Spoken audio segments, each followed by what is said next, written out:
저는 진짜 그냥 그래도 그럭저럭 한다고 생각을 했는데 학점이 다 10불 뭐 이런 식으로 2.5 그 정도 나왔었어요. 2학년 1학기, 2학년 2학기다. 그래서 너무 학점이 낮으니까 약간 제 스스로가 너무 이게 내가 바보가 아닌가 이런 생각이 드는 거예요. 그래서 제가 3학년 이제 올라오면서 약간 목표를 세웠어요. 어떻게 세웠냐면 내가 전 과목을 A부를 받겠다. 그래서 4.3을 받아서 일단 그게 저희 학교에 그 우등상, 최우등상 이런 게 있거든요. 그래서 평년 평균이 상위 1%가 되면 최우등상을 받을 수 있고요. 그래서 이제 저는 3학년 1학기부터 이제 열심히 공부를 하기 시작했죠. A부를 받기 위해서.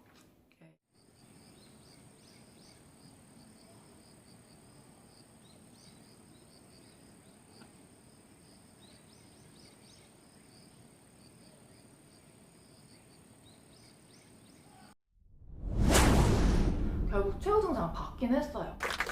그리고 기분이 좋았죠. 기분이 좋긴 했어요. 그런데 저는 그 과정에서 약간 부질없다고 해야 되나? 왜냐면 제가 그 과목에 대해서 정확하게 모르고 있어도 그냥 암기만 해서 그걸 쓰면 약간 속일 수 있다고 생각을 해야 되나? 제가 실제로 모르지만 아는 것처럼 답안지를 써서 점수를 획득할 수 있다는 거가 약간 문제가 있다고 생각을 했었고요. 그리고 그 과정이 너무 힘들었어요. 뇌가 썩는 느낌? 그리고 1점이라도 더 받기 위해서 그 논거 같은 것도 하나도 빠뜨리지 않고 계속 외우고 하는 게 너무 좀 쓸데없는 짓처럼 느껴졌어요. 왜냐면 만약에 뭐 그게 그런 성취가 90이라면 저는 80 정도만 성취를 하고서도 빨리빨리 해서 그냥 이렇게 넘어가는 것도 괜찮다고 생각을 했었거든요.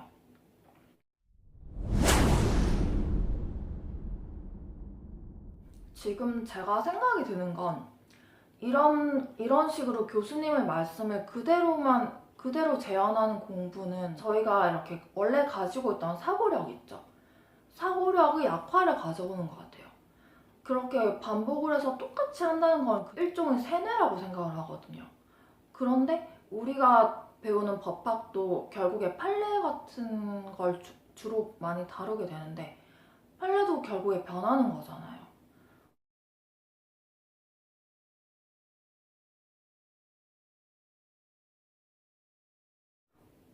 대법원 판례가 있으면 그 입장이 언젠가는 변할 수 있고 판례 변경을 이끌어낼 때는 기존 판례의 모순이나 문제점이나 그런 걸 캐치를 해서 설득력 있는 의견을 다시 재구성을 해서 그 소송을 했을 때 대법관들이 봤을 때 그게 일리가 있으면 이제 바뀌는 거잖아요.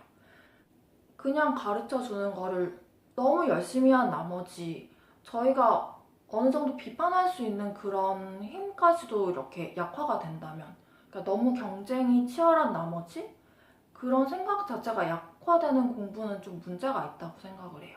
개인적으로는 저는 고등학교 때는 대학에 가면 좀 더 고차원적인 공부를 하는 줄 알았어요. 근데 제가 이거는 뭐 법학과라서 약간 더 그렇게 느낄 수도 있어요. 공대나 경제학과 같은 데도 계속 이렇게 약간 수식을 풀고 하니까 좀 더 생각을 많이 할 수 있는 전공이라고 생각은 해요. 그런데 분명히 법학과의 경우에는 제가 고등학교 때 하던 그런 사고 활동, 내 활동보다도 오히려 더 저차원의 사고를 했던 것 같아요. 그래서 그렇게 만족스럽지도 않았고, 내가 대학에 와서 이런 걸 하기 위해서 고등학교 때 그렇게 열심히 했나? 그런 회의감이 느껴졌어요. 사실 서울대 A뿔이나 연세대 A뿔이나 뭐 어떤 대학도 A뿔 우리나라 실정에서 A뿔 받으려면 교수님이 가르쳐 주시는 걸 그냥 그대로 쓰는 게 분명히 유효할 거라고 생각을 해요. 근데 그럼에도 불구하고 제가 이 영상을 찍는 이유는 보통 그냥 잘하는 애들은 계속 잘해요. 그리고 그냥 열심히 안 하는 애들 열심히 안 하고요. 근데 저는 그냥 그 이후로는 약간 그런 공부 좀 의미가 없기도 했고 제 자신이 너무 소모되는 느낌이 들기도 했고, 그리고 그때는 학점을 정말 높이 받는 게 큰 의미가 있을 거라고 생각 안 했어요. 왜냐면 그냥 사법시험 볼 거라고 생각을 했기 때문에. 그래서 그냥 그 이후로는 그냥 적당히 하면서 학교를 다녔어요. 그러니까 한 3.6? 그 정도 나왔던 것 같아요. 그런데 지금 제가 이제 오타를 했잖아요. 근데 지금 제가 말씀드리고 싶은 거는, 그때 제가 뭣도 모르고 엄청 긴장을 해서 이렇게 바짝 외워서 행정법 같은 거 되게 잘 받았잖아요. 그런데 오히려 진짜 교수님들이 말씀하시는 리걸 마인드? 공부를 많이 해서 이해도가 높아지고 뭐 어떤 문제가 나와도 조금씩은 쓸 수 있는 단계가 되면 그렇게 바짝 긴장해서 외우는 것 자체가 좀 그런 생각이 좀 덜 들어요. 그런데 오히려 공부를 해서 더 이해도가 높아졌잖아요. 그런데 점수는 좀 더 적게 나올 수도 있어요.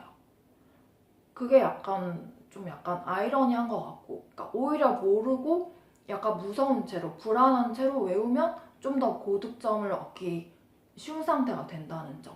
그게 저는 약간 이상하고요. 그리고 이게 답안지라는 게 누가 조금 더 이렇게 판례 같은 거 정확하게 썼나?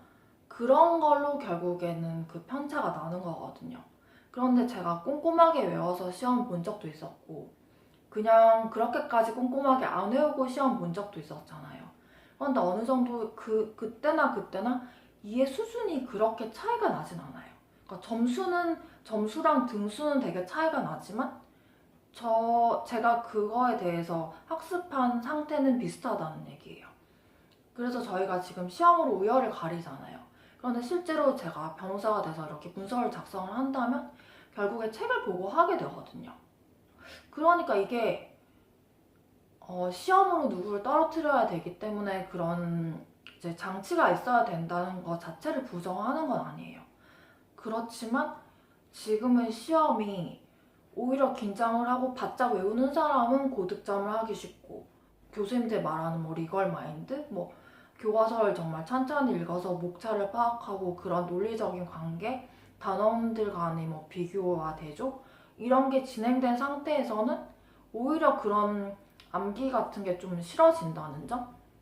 그렇게 바짝 외워지기는 좀 힘들다는 점?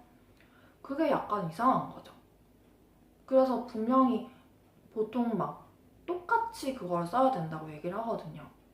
근데 저는 이런 의문이 드는 거죠. 만약에 이해를 했으면 그거 똑같은 내용을 좀 더 다르게 표현을 해서 다른 사람에게 전달할 수 있는 게 정말 이해한 거를 평가할 수 있는 게 아닌가 이런 생각도 들어요. 그런데 그런 걸 하지 않는 거는 그냥 그걸 채점할 기준이 없다는 거 아닐까요? 그래서 저도 이제 뭐 이 동영상의 마무리를 어떻게 맺어야 될지는 잘 모르겠긴 해요. 그런데 참 이상하긴 이상해요. 우리가 이렇게 하는 공부가 정말 유용한 것일까? 저는 그런 게 약간 의문이 들어요. 지금까지 시청해주신 구독자 여러분 아니면 지나가시는 분들 정말 감사합니다. 정말 어색하네요. 네, 제가 다음 동영상 찾아올 때까지 안녕히 계세요. 안녕.